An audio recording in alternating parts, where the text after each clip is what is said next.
We are live. Well, hello everyone. Again, this is Tom Cosentino with Park right here. One more time, Christina or Katrina is not available. She's got some family issues that she's working with, so please keep her in your thoughts. But everything is fine. Don't want anyone to worry about her. She's doing well. So today, I mean, every day I like to say I have a pleasure of introducing somebody, but today I have a real pleasure to introduce somebody. This is Esther with Shaking in My Boots. And if you don't know her, you need to know her because what she's doing for the Parkinson's community is just absolutely wonderful. So I'm going to say hello and welcome to the show. Hi, thanks for having me. It's my pleasure. I was told you're one of the people I have to talk to. And I love talking. So there we go. Who do I have to send the check to? Oh, Julie. Okay.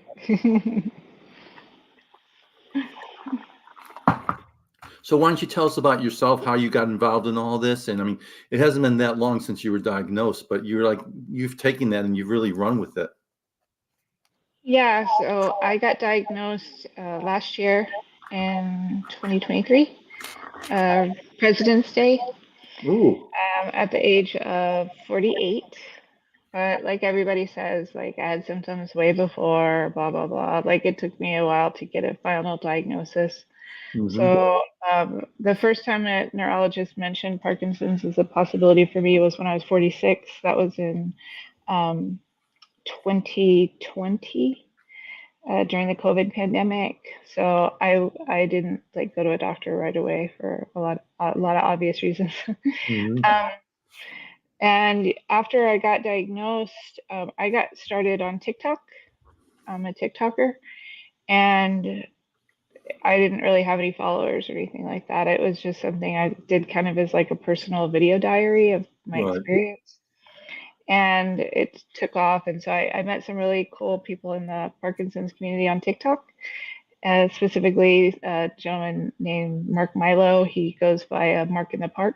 Yeah. And he is a Parkinson's Foundation baddie. He's on their board. He's on PPAC now. And he asked me if I wanted to volunteer. So I said yes, and that kind of got me down the path of becoming an ambassador for the Parkinson's Foundation. I sit on the one of their advisory boards for the Southwest chapter, and that kind of got me started in all this. But I always say the thing that got me started originally was the interview I did with George Ackerman from Oh, Together yeah. with Sharon. I love George. He's he's just a powerhouse, and he was the first person that ever reached out to me to like interview me or anything.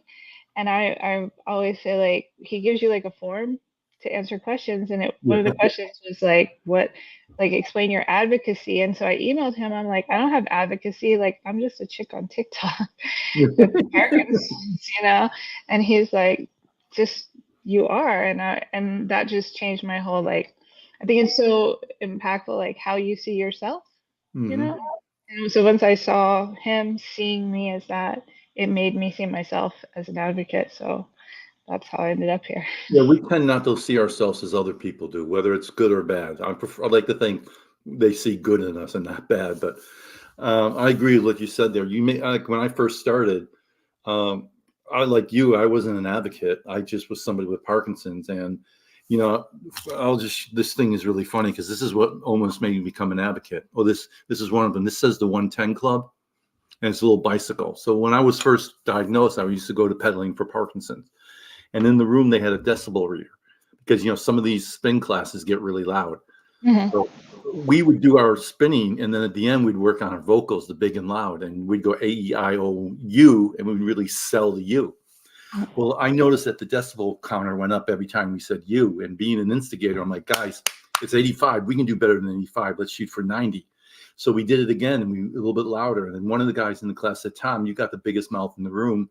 Why don't you sit in front of the decibel counter? Which I did. We hit 110 decibels. And Wow. when we hit that number, it's like we won the Super Bowl. I mean, the excitement and the joy in that room was amazing. And to me, that I saw that as an opportunity. Something as small as that can make people with Parkinson's just erupt in joy. I have to do more of that. So I went home and I went online and I had these pins made up and I gave everybody a pin. Oh, that's so nice. Yeah, it's like to me, is Parkinson's is, it doesn't define who we are, but it gives us a thing in life where it's a path that we follow. Yeah, it's crazy because I get so much, like I always say, I do this for selfish reasons.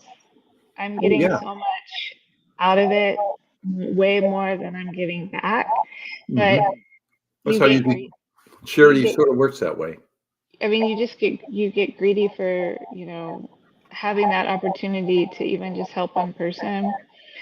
And I mean, some days I think we all have, I know I do these moments where I'm like, why am I even doing this? Is anybody even listening to what I'm Yeah. saying? Does it even matter? Like, who am I to even talk about any of this? And then I just always reset back to where I started, which was just, I like to share my experience. It helps me to share it. It's free therapy. And then if somebody, comments or whatever, like, yeah, me too, like, that's good enough for me. Yeah, and I kind of, when I was first diagnosed, I was working. I was able to work for 4 years until the stress of my job had me. I had to step down, and I went through this like crisis of identity. I didn't know who I was because I used to be, when I first got married, I was Sandy's husband, then I was Justin's father, and then Anna's father, and I'm the guy at work. And the father and the husband didn't go away, but we identify. I guess as a male, I'm not sure, but I identified so much as who I was by the work that I did, and all that just went away overnight. And getting involved in Parkinson's advocacy, if you want to call it that, or just being an ambassador, it gave me purpose in my life again. I think we all need purpose. Yeah, definitely. I think, when I first got diagnosed, I was just so focused on getting my symptoms under control so I could keep working. And I think Hmm. with young onset in particular, that's how most of us are. Like you just are so hyper focused on just keeping your ability to work. And I did that for a few months, and then one day I woke up and I was in the office and I'm just like, I don't want to be here anymore. Like, I'm not Yeah. even into this anymore. And I was so passionate. I had actually gone back to school during the pandemic when I was going through my diagnosis journey and finished my graduate degree. And I had all these grand plans. I was going to start like a consulting firm and like really go all in with my career. And all of a sudden, it just like didn't seem as important to me as the work that I had already started to do with Parkinson's. And so I talked to my husband, and actually, first I talked to my boss, which was kind of a funny conversation. I asked for a meeting in HR, and I said, I don't think I want to be here anymore. And she just laughed. She said, well, nobody wants to be here anymore, but we got to make money. Right. I'm like, yeah, that's true. But fortunately, I did have the luxury of, my husband being able to maintain our lifestyle with me not working, Hmm. because I had taken 8 years off to when my children were born anyway. Hmm. So we knew how to manage, without my second income. How old are your kids now? My son is 11 and my daughter is 12. Okay, I'm a little older, 31 and 27. So I just, but that was the other thing. I think a lot of people with Parkinson's that have, younger children, especially like, but I'm sure in general, you feel like you don't want to waste any time with them. You Right. always feel that, especially like I had my kids older too, so that was always kind of in the back of my mind. But I wanted to make sure that I made the time that I had, these years that I have left with them at home, like as Hmm. special as possible. And I didn't want it because I mean, I would go to work and I would come home and I would just sleep. Like I would just be wrecked. Got And with the medication and stuff, I think that happens to a lot of people. We talk a lot about exercise and stuff now, and people always reach out to me and are like, I Oh, want to do that, but um, how do I do that when I'm, getting up at 5 to get my kids going, and then I'm getting home at 6, and I'm barely having enough energy to make dinner, and get the kids ready for bed, and I right. empathize for that because I lived that, and I would just come home and I would just like crash, and then I would like sleep through the weekends.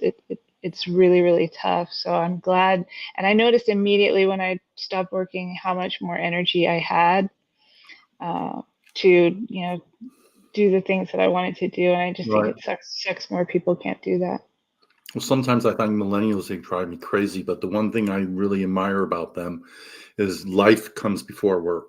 I used to Yeah. think I worked to live, and now, I mean, I live to work, and that's reversed itself. And I mean, the one thing I try to tell people who have been recently diagnosed is what you just said. Take stock of where you are, take stock of what you want to do. Because, as a progressive disease, it's going to get worse over time. We don't know how much for each person, but this is the time to reassess what you're doing in your life. And, I left work when I was 61. My wife was able to retire a couple of years ago, and we're still managed. We have car payment and a mortgage, and that's all we have. And so we're able to spend more time together as a husband and a wife than one person working, coming home exhausted, and the whole 9 yards. Yeah. And when I came home, I went, I have to fly out of state to see an MDS. There's not one in my area. Oh, wow. When I got diagnosed and I came home and I was talking to my husband, like that was the conversation that we had was I just was like, I am just gonna like all this stuff that I've been putting off that I thought I would do like another day, like I'm just gonna do all those things now. Right. It's that I call it a sense of urgency. Like I had a sense of urgency about a lot of things now. Right. And that's something similar I try to tell newly diagnosed people is I used to be in economics. I studied economics, and I'm like, you got a scarce resource now, and that's your on time. And you've got to find a way to maximize that on time. So you're getting, whether it's 2 hours, 3 hours, 4 hours, you got to maximize that time and do the things that are most important to you. And that takes time. It takes, work. You got to sit down. You've got to figure all these things out. But once you do, I think it gives you a better purpose in your life. Yeah, for sure. But you mentioned exercise. Every time I got to give a plug for this. Do you Oh, know that's Christine? my book. That's my book. I mean, I didn't write it, but that's the book that I'm using right now. Oh, wonderful. Have you met her? Do you know her? Hmm. You're going to know her by the end of the day because I'm going to put you two together. I'm obsessed with that book. Oh, good. She said, and you mentioned when we talked yesterday about exercise, how the term I absolutely hate is any exercise is good Yeah. exercise. And I'd rather, if they're going to talk in those terms, I'd rather hear them say something like, considering your stage of Parkinson's, you have to find an exercise program that's giving your stage is going to help you. If I'm newly diagnosed and I'm taking a walk around the block with the dog, that is not exercising. Yeah. I don't know. I'm going to try doing this for a second. I don't know if you can see in there, but I have there's a bag in there. There's a spin bike in there. There's up on the attic. I've got the TRX and I got my yoga mat. Mhm. That's every morning. That's my day. And I'm in there for about an hour, doing yoga, doing stretching, doing the spin bike, the TRX and, all that stuff, because I do know it's the one thing that delays the progression of Parkinson's. And it's not that expensive. No, and that book was a big game changer for me. I had heard rumblings about I mean we all knew about exercise, slowing the progression, but I was always confused like what should I do? How often should I do it? And Mhm. then when I read that book, I mean it just gives you so many really good specific examples There's your cocktail. Love my cocktail.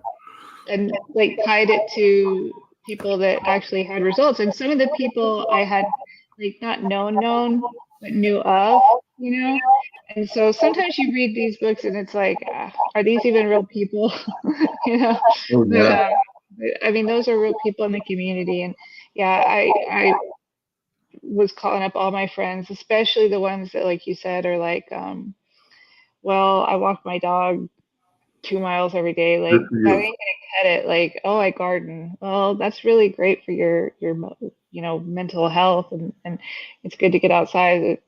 Because that's what I had been doing. That was what I was told, and that's what I was doing, and I wasn't getting better. And when I started doing the high intensity exercise, like more than 3 times a week, it was a Mhm. total game changer in my symptoms. And I wouldn't have believed I would have felt the impact that I did unless it happened to me. So, because I hate working out. I just person ever. Well, I did last Saturday. I live about 4 miles west of the Atlantic Ocean, and it's got a lot of wind out here. And I registered for a 30-mile bike ride. And I swear every time I changed direction, the wind was right in my face. I'm singing in my head Bob Seger and, Against the Wind. I made it like 19.2 miles in the wind. And I was I did that I was hoping to do 30 as like a personal goal, but I was very happy with the 19.2 just because of riding into the wind so much. But I'm a big advocate of exercise. I mean, even if it's for me, And I said, you're like, I have muscle rigidity and stiffness and tremors, and I'm always feel like my muscles are always sore. But when I'm riding my bike or I'm playing pickleball, I don't have Parkinson's. I mean, I may be a little sore, but I mean, I feel so much better on my bike. If I can find a way just to stay on the bike during the waking hours, this would be a piece of cake. You're gonna need a bigger house. The house is big. We call it the friends and family house. We bought we have a 4-bedroom home, and just my wife and I, but we want our friends and our family to know that anytime the door is always open. It's just we're retired. Don't even wonder what we're doing the weekend. Call us and say you're coming down and you got a room for the night. I mean, it's I'm saying like I'm working up on my exercise, but if I could do it even 3 times a day, I think I would benefit even more because like how I feel after is when you talk about on times, like although the exercise depletes my dopamine, and so after I exercise, I'm usually off for a little bit. Like I still, when I go back up after it, I feel better, and when I don't do it, I feel like so bad so fast. That's why I hate it when I get sick and I had a cold and I was coughing so much I couldn't work out, and even just a few days out of it, you just really feel the difference. It's remarkable. Yeah, I miss that when I'm traveling or doing something. I don't have a chance to exercise. I can feel the difference. But I always thought exercise would release, like you get that runner's high, if that's the right term, that would Mhm. release more dopamine. But as you said, it sort of depletes your dopamine levels. And it sucks because I get dyskinesia and I get wearing off dyskinesia. And so, like, towards the end of my workouts, I become dyskinetic. Oh, And it's really hard to do exercise when, you're dealing with that. And so I have to just time everything so perfect. But that's kind of the name of the game with Parkinson's. Like, no, that the goes to my sick point. That goes to my point. Your scarce resource is your ability to exercise at a timely manner, and that you've prioritized that. And to me, when I can convince people doing things, I try to offer them how to better manage their life. And I came up because I like simplistic things because I'm a simple person. Tell my wife I'm the most complicated, simple person you ever meet in your life. But if you picture like just a square with a line, you have the things you can manage, the things you can't manage. So the things you can manage, you manage them. And then when you look at the things you can't manage, I like to say, what can you outsource? Like if you don't want to do gardening anymore because you just can't do it, you hire a local gardener. Grocery shopping, everyone delivers groceries to your door nowadays. So you can take those things and slide them into I can manage them category, and then you just focus in on those things you can't manage and you can't outsource. To me, it helps you stay more focused. Yeah, that's true. One of the things that my husband did like really early on was let me have someone come and help clean the house. Oh yeah, And I would like to say that he did that for me, but I know he did that for himself but he didn't clean the house. He hired somebody to clean the because he is a very clean person, and I mean it had just totally gotten out of hand. And so, um, but like you said, we all have this finite amount of energy, and I would just be like, okay, I'm going to clean the house, and I'd get through like one room, and I'd hmm just be wrecked for the rest of the day, you know. And for me as a mom, like my day doesn't even really start till 3:30, you know. So I gotta try and keep that energy up. One of the kids out of school. 3:30. No, I mean for the summer. I apologize. Oh, um, that's a good question. I want to say that it's the first week of June. So you got 4 more weeks left. Yeah. This is going to be the first summer that I've been not working, that I've been home in like 7 years.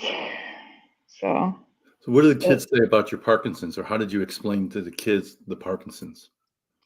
my kids and I are really close, and so they kind of knew what was going on as it was happening. They knew that I was seeing, different doctors. They knew when I was having tests done because I don't have a family around me to like watch my kids, and so if Okay. I'm not there with them, like they know what's stuff's going on. So I'm just like I'm just a very honest person with my Yeah. kids. I grew up in, I'm Gen X. I grew up in the 80s. Like our parents didn't, I feel like didn't tell us anything about anything. So I Right. didn't want them to like live in some like, environment of secrets or something like that. Mhm. So when I got diagnosed, of the final diagnosis, I downloaded a ebook actually that APDA has Oh yeah, that's a great organization.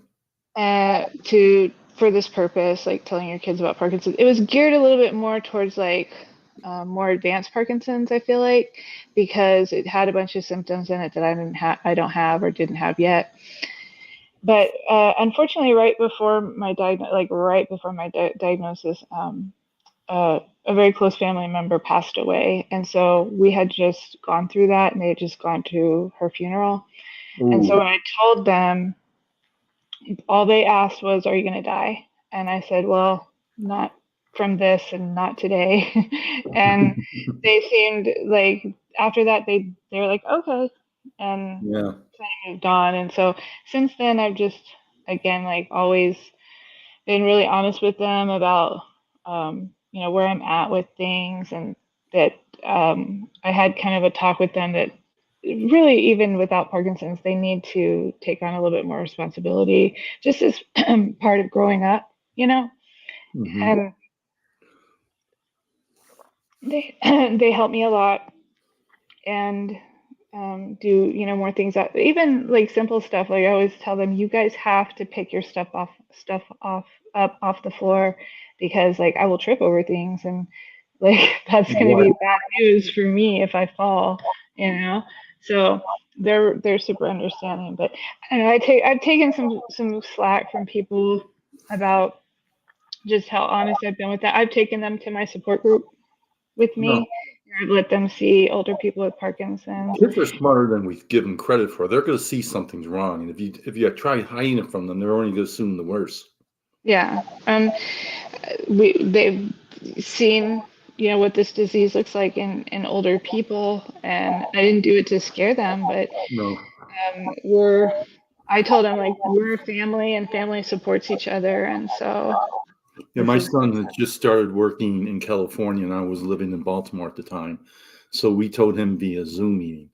My daughter was a freshman in college, and she was during exams, and we didn't want to, let her know during exams. So the funny thing was, I decided after I was with my mother when I started having tremors, and a few months later, I decided to go back to spend a weekend with her. And what was interesting at the same point, I changed my medication. I was taking just propilenol at the time. I was taking 2 milligrams. So they upped it to 8, and I just assumed they gave me 2 milligram tablets. They didn't. They gave me an 8 milligram. So for like 3 days, I was taking 32 milligrams, and I went from. So everything was fine. I mean, it's weird because I flew into Chicago, rented a car to drive an hour in fog, and everything. But that Sunday morning, I got up to get a cup of coffee, and I just bam, my butt's on the ground. My mother, who was probably 80 at the time, no, about 84, just started freaking out like most mothers would, and she called 911. I got up, I hit the floor again. I get in the ambulance. They have me all hooked up. I do it again, and then I get to the hospital and I call my wife. And I'm like, I tell her, first of all, I'm in the hospital. Everything is fine. Let me explain what's going on. Could you grab my meds and read me the description? And she said, it said like take 1 8 milligram tablet a day. I said, does it take 1 8 milligram? She goes, yeah. And then I look at the doctor, I said, I'm going to diagnose myself. I went from 6 to 32 overnight. And then I asked him the question, what's the half-life on the Requip? He goes, what do you mean? I said, every drug has a half-life. I'm just trying to figure out how much I have in my system and when it's going to deplete itself. And he looked at me and goes, how do you know that? I said, because I'm an advocate for myself. But the whole reason I went there was that my mom was planning the dinner and we were inviting the family, so my brothers and sisters, so I can tell them. And so rather than tell them at dinner, they all came in the hospital. And I remember at that point, my daughter didn't know. And I looked at them and said, here's the deal. My daughter does not know. Do not put this on social media. If I see this on social media, I will come down and I will find you and I will hurt you, because my daughter, when she came home for break, it's like it just broke her. It was a sad thing. But not kids are. We never hid anything from them. I was always honest with them. Yeah, I think that's really important. And obviously, since my kids are young, I don't want them hiding stuff from me. Right. And So why would I hide stuff from them? I understand when they're really little, and it was definitely like when I very, very first had it mentioned to me, like I said, they were like 6 and 7 or something. Yeah. And so I wouldn't have had that same conversation with them then. But it, yeah, it also depends on the kids too. I Yeah. think a lot, like everything with parenting. Uh, I probably ideally would have told my daughter first, but she would have told him anyway because I Right. also didn't teach them to keep secrets, you know. So it was kind of I had to do it, but um, it's going to be interesting. It's interesting how they kind of process things differently. But I'll tell you what's also really interesting is how they kind of use it uh, to their advantage. You know. That's good because I use it I told my wife, don't ever worry. If you need to drop the Parkinson card, drop it. I don't mind it. Just drop it. Because my daughter actually yesterday was like, "Oh man, I forgot to like finish my some homework assignment. They do everything on the computer now." And I'm like, "Well, what are you gonna do?" And she just looked at me, and I looked at her, and then she looked at me. I'm like, "Are you gonna play the Parkinson's card?" I was at I go to the University of Maryland as my doctor, and they were doing a symposium, and I had a table for Davis Finney. And a lot of people weren't coming to the table because there was just too much to compete with. So I grabbed these the little cards for that EVC book, the Every Victory Mhm. Counts, and these little note cards. And I started going in the room and giving them out to people. And one of the people sponsoring it came up and said, "We really prefer that you don't do that. Matter of fact, we mentioned that at the meeting this morning." I said, "Oh, I'm sorry. I didn't hear that or I forgot, but because I have Parkinson's." And she looked at me and goes, "No, everybody here has Parkinson's." I said, "Damn." But one of the things I found is I've not been like really to my friends close friends and family. Of course, they know, but we moved out here about 2 years ago, and I'm slowly getting acclimated into the community. And I was really on the fence of whether or not I should tell these people that I'm getting to know that I have Parkinson's, because like I play pickleball 4 or 5 times a week, and initially I didn't want them to see me as somebody with Parkinson's. So, but the great thing was after I told them, nothing happened. It was fine. But either the best thing was I had missed a shot, and someone yelled at me, he goes, "Don't blame it on your Parkinson's, you just suck." We all started laughing. And at that moment, I knew it was, it's like I knew it was okay because I saw the way they were able to, accept me, and it took a lot. I mean, I use that as a story now to tell people is you're not, yes, maybe you want to be selective, but you don't want to hide things either. Yeah. Well, my son and I had a similar conversation. We were playing badminton one day, and he's like, "Mom, you're really good for somebody with a shaky hand."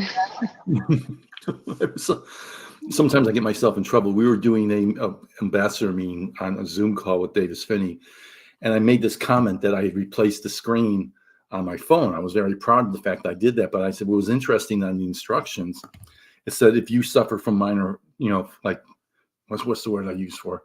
Like I have minor fluctuations in my hand that I can't, that you shouldn't try. You should get a professional to do this. And whatever you call it. This is the Parkinson Right. brain networking. Micrographia? It's just when my Parkinson's, I have fine motor skills. Oh yeah. So my thing there, I said, yeah, the instruction said if you suffer from Parkinson's or any other disease and you have fine motor skill issues, perhaps you should have this done by a professional. And one of the ladies in there said, "Oh my God, that's so nice that they did that." And I'm like, I was just pulling her leg. I'm like, "Oh my God," I'm thinking, where were you when I was in high school? Yeah. I But I've mean, always found for me humor, not to make other people feel uncomfortable, but humor is the best way, I think, to deal with all of this.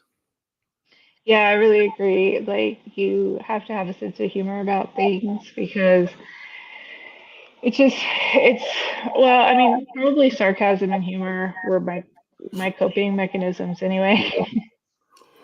I love sarcasm. Someone once said to me, "I just thought you weren't deep and you're just a guy that told jokes." I'm like, "Oh, stop. I am deep. I'm deeper than you can imagine. And I don't tell jokes. I do humor. There's a difference." Yeah. I like to find, if I could do if I had the ideal job for me, would be to sit in the writers group of Steinfeld and just think of things because people say things and then I make the connections in my head. And then I open my mouth, stick my foot in it, and something comes out.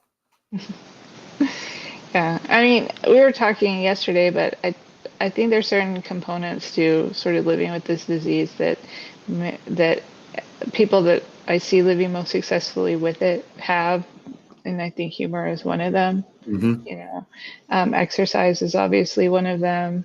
Um, uh, I keep saying lately, like, I don't know what the word for it is, but like just being able to chill the heck out. Like, just, Good word for it. Feel the heck out.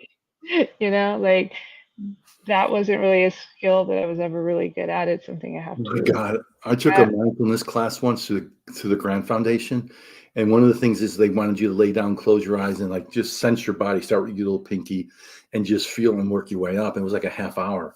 And so the funny thing was, I lasted about 30 seconds, and I just sat there. And I'm the type of guy that if there's a group on a call and nobody talks, I'm like, come on, for God's sake, somebody open your, because I can't stand silence. So no one was saying what their experience was. So I raised my hand and said, well, I want to tell you my experience. This was like the worst 29 minutes and 30 seconds of my life. And she's like, what do you mean? I said, well, I just can't do it. I mean, for me, once I hit the big toe, I was done. I just, my brain wouldn't let me do that. And for me, mindfulness is still a difficult thing that I try to work on. Yeah. Like internally, I call it my yoga breathing. I just slow down, deep breaths, in and out, and it helps me sort of deal with all the crap. Yeah, well, kudos for you for doing yoga. I started doing yoga at the gym that I joined, but the class that they had during the time that I was available is like a hot yoga class. That God, is what about awful. yoga with goats? Goats. You ever do that with goats? No, but I know No. somebody who did, and they were like, goats are really heavy. So Good when I first belly. started taking yoga at the YMCA, there was a big yoga group. I mean, it was a big auditorium, like a basketball size. And I was doing my yoga. I go in the back because, I'm not as fluid as everybody else. And I remember at one session, a lady came up to me. She goes, I just want to say how much I admire you. I'm like, excuse me?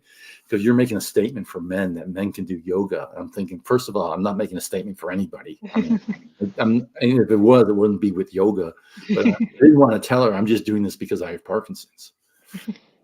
But then, Yeah, my gym had a puppy yoga, dog yoga recently. I forgot about it, of course, because like I forget half of the stuff I'm supposed to go to. But I think puppy yoga would have been my thing. I don't know if I would have gotten any actual yoga done, but it would have been fun. you, my yoga, you know what a cat cow is, right? With the yoga position, cat cow, when you're on, Oh yeah, yeah, yeah. you Uh-huh. ever hear of sexy cat cow? Uh-uh. So you're basically doing cat cow, but you're moving your butt back and forth. Oh. And at the time, my instructor I loved her. She was from the Ukraine, and she had that Ukrainian accent. So her name was Gail and I just clicked from the first moment we met. And so one day before class, I said, let's do sexy cat cow today. And she said, what's that? And I said, well, I'll kind of explain it to you. And she goes, no, with that, we don't do sexy cat cow in here.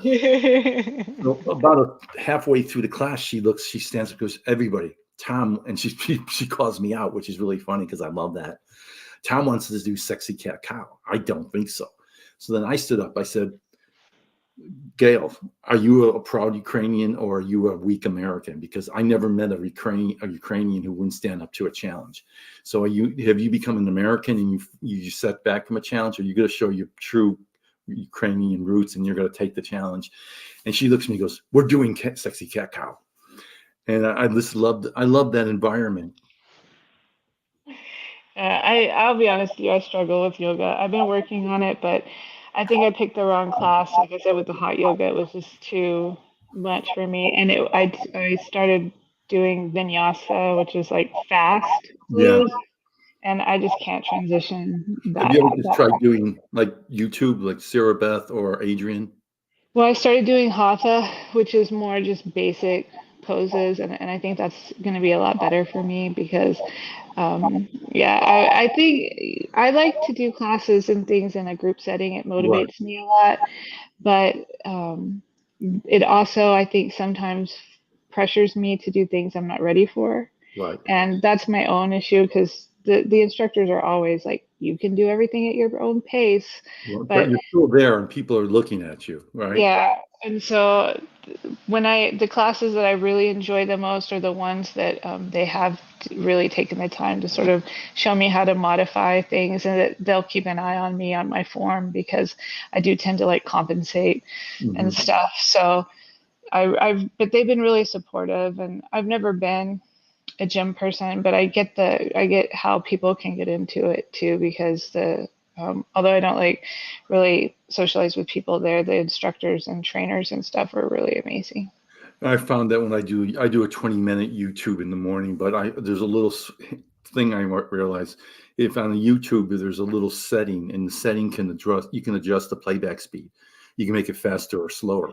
Oh, So I make it like 75%, and it just slows it down just enough to give me a little extra time in order to make that transition, as opposed to just slowing down and giving me a little extra time.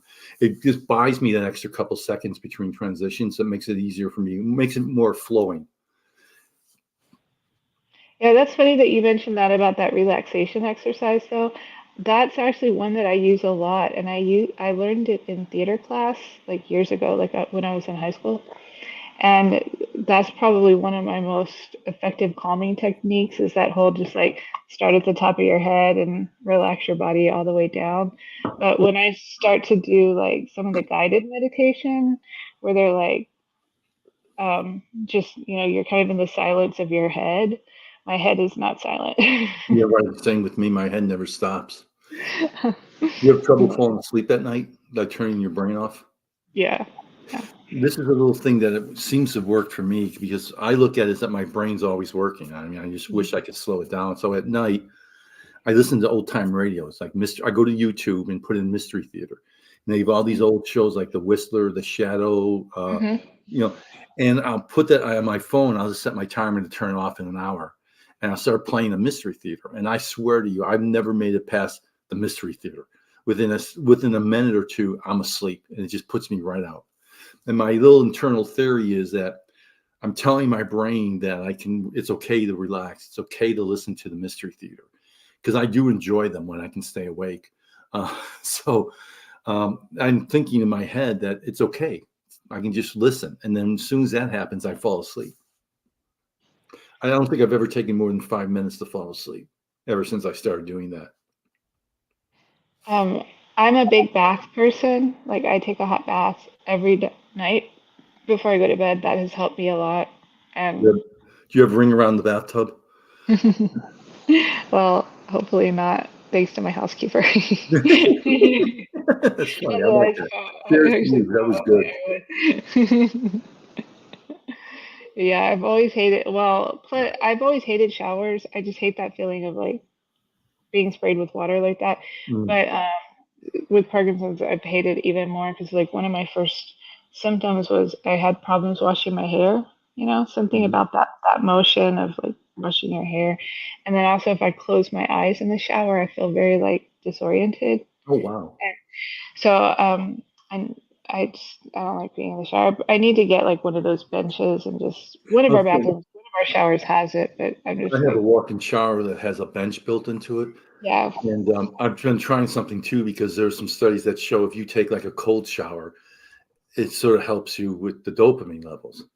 And so after trying this for a while, I'm thinking, I think I'd rather have Parkinson's than take cold showers, because the water, I tested the water, it's like 58 degrees. And so I'll start by letting it run on my head. And then I'll start with the I'll take my shower, rinse off, and then I'll take the nozzle, slowly go back, keep going back until you can feel the cold, in slow increments till I get to like 60 degrees. And then I'm just sitting there thinking, help me. It's like I just want to jump out, but I force myself to stay there for a couple minutes. I don't know if it's helping yet, but it's it's really chilly. Yeah, people are really into that whole, they call it dopamine dunk or the Yeah. cryotherapy and stuff. I'm sure I mean, the people I know that do it, they get really good results from it, but I hate the cold. Like I I said, just I can't think I'd rather have Parkinson's. Well, I do grew up in it. Chicago, so I don't mind cold. Oh, there's my cat's under the table, rubbing up against my leg. Uh, we had a cat that lived about 20 years and just recently passed, which was sad. My daughter really loved the cat. I'm sorry to hear that. I'm a dog guy myself. I like the cat, but I used to play a game called Spin the Cat, and the cat would be on the hardwood floor, and I cup my hand around her butt and I spin her. And my daughter used to say, "Dad, she doesn't like that." I said, "Well, she's not running away." So we went to the box and everything. So she was for a cat. She was pretty cool. So the one question that I really like is your videos. What the particular one that you showed about your feet? I thought that was like the first video I think I've seen of you. I thought that was really cool. You're gonna have to be more specific though, because I think I I think have you're a talking couple of about your feet. dystonia. Oh, about the Estonia, yeah. Um, I don't know. I jumped the. I always say when I was looking for videos myself, I was always looking for people that looked like me. I mean, not like aesthetically, but with symptoms. And Right. so a lot of what I did, especially early on, was just explaining my symptoms on video, starting with my tremor, because I would see a lot of people talking about Parkinson's, like this, and then I was always wondering like what's going on below Below here. the neck, right? Below the You zoom know, line. like I want to see because I didn't see any tremor and I didn't see any weird leg stuff. I didn't see any weird walk. I was Mhm. obsessed with my walk for a while. It took me months to film that, you know, Oh wow. just the right angles and then get the editing skills to slow it down. And it was really most of my stuff is like me working through things myself, you know? Hmm. And so the feet thing it was one of those things I didn't realize was a Parkinson's symptom, of course, until you get Parkinson's, and then you're like, oh wait, that makes sense. Right, That right. makes sense. And I'm friends with Amber Hesford, not the fake Amber on Instagram and TikTok, and she did some posts of, I mean, her foot just like Wow. painfully curving in, and Julie Obrighter has that too. She Hmm. calls it elf foot. Hers goes actually the inverse of that. Hers goes Right. like that. When I saw that when I text her back saying I'm Buddy the Elf. Yeah, exactly. And it's painful. And Yeah. because it's happening inside your shoe, nobody sees it. And you even become unaware of it. And I realized for years and years, like, that was why I had so much problems with that foot and shoes and rubbing blisters, like, only on my right foot. My toes are kind of jackhammered looking now. I had actually gone to an orthopedic specialist because way before my Parkinson's because I had a lot of pain in that foot and so, yeah, one day I think of that when I was probably just laying in bed. And that's usually what happens is when I wake up in the morning, my foot is just like, and then my hand is also like clawed when I Mm. wake up in the morning. And so, and also I don't have any dopamine in my system, obviously. So in the morning and at night, when I don't have anything in my system, that's the most uncomfortable symptom for me. And when I exercise too, it's like I can feel it when I get home from the gym. Because when my meds were off, that's one of the first things that happens is my toes curl. But um, I do have to be careful about my feet on TikTok though, because I was telling a friend of mine I noticed like the views for my feet videos are probably disproportionately high. So, Well, so I haven't really been posting many of those anymore. I have to find and send it to you. There is a website you can go to and you put in your dopamine related prescriptions and it will basically calculate your highs and your lows. Oh, Like, really?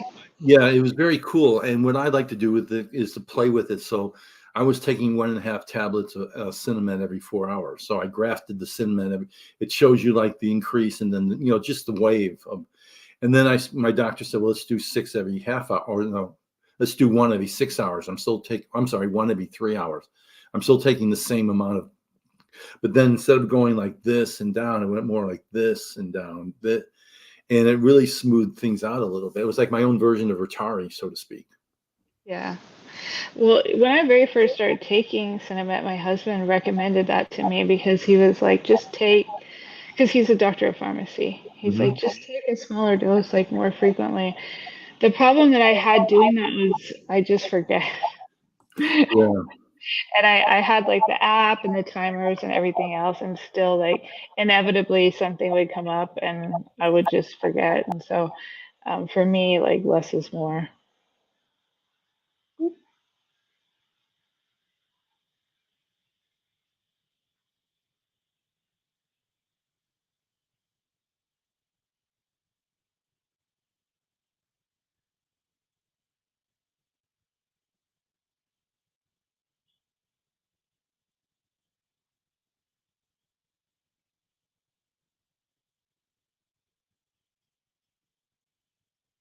I did a stupid thing.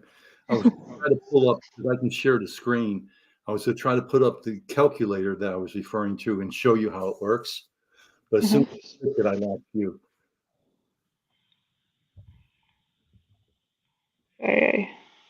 So I'll send it to you separately, because it's really a cool tool, because you can play with it and you can see. I mean, it makes certain assumptions, like your body rate of use of dopamine is going to be less than mine or more than mine, but it gives you sort of like an average of, if you take 2 milligrams, this is basically what you're looking at.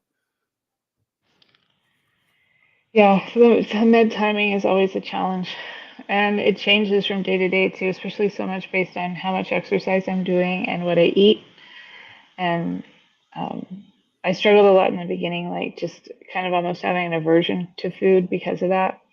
But it's really important to still make sure that I eat, because then I get tired even more, and I'm like, why am I so tired? And I'm like, my body isn't getting any fuel. Well, you mentioned sometimes you forget.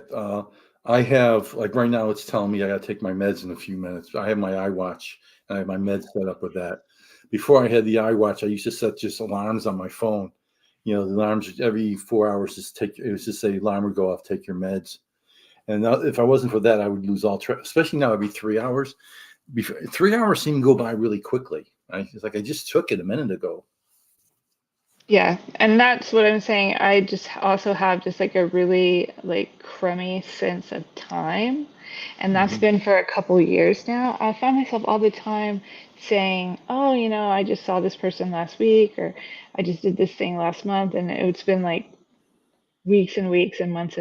So I'm in the process of trying to use technology as much as possible to sort of bridge that and make sure I Mhm. have like good reminders for myself to do all kinds of different things. I think that's one way we're really fortunate with this generation is like if I didn't have my iPhone, my Apple Watch, and my Alexa, it'd be a whole different ballgame for me. Well, I know we're coming up on the hour, and we try to keep this about an hour. I just want to say I really appreciate. Now, how can people find your videos? If I never heard of you before, how would I find you? I'm on all the platforms now, so it just depends what your preference is. I'm shaking in my boots on Instagram and Facebook and on YouTube. And I'm just myself, Esther Labib Kirash, on TikTok, but and also just by myself on X, which used to be Twitter. But even if you just kind of Google Esther Young Onset Parkinson's, it'll bring up my link tree, and you can get to my different Great. places through Well, there. well, as I said earlier, I'm going to do two things. I'm going to make sure you get I'm going to email you that calculator so you can play with Okay. that, and I'm going to reach out to the wonderful author of this book, who's my BFF, and make sure that you two talk. Yes, I love that book so much. So maybe I I'll was even get her to send you an autographed copy. That would be awesome. Yeah. That book was literally I read it and then I went and joined a gym. Like that's how that happened Wow. because I was like it just gave me so much hope. And so yeah, I'm eternally grateful to her. Well, again, I can't begin to say how much I appreciate. You are one of my heroes. Anybody who can put themselves up in front of the community like you have done instantly gets my respect. And that's why, as I got to know you through your videos a little bit, I'm like, I have to talk to this woman. Well, thank you so much and it's a pleasure meeting you and I have so much admiration for you and all the work that you're doing, especially with Davis Finney. And as always, any friend of Julie's is a friend of mine. I like that. Any friend of Julie's is a friend of mine too. So you're my new BFF. She's awesome. Hey, have a wonderful day. Oh, one last question.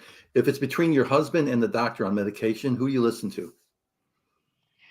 Myself. Good answer. I like that. That's a really good answer. On that note, we're going to say have a wonderful day, and we'll hopefully talk very soon. Thanks. You too. Bye bye.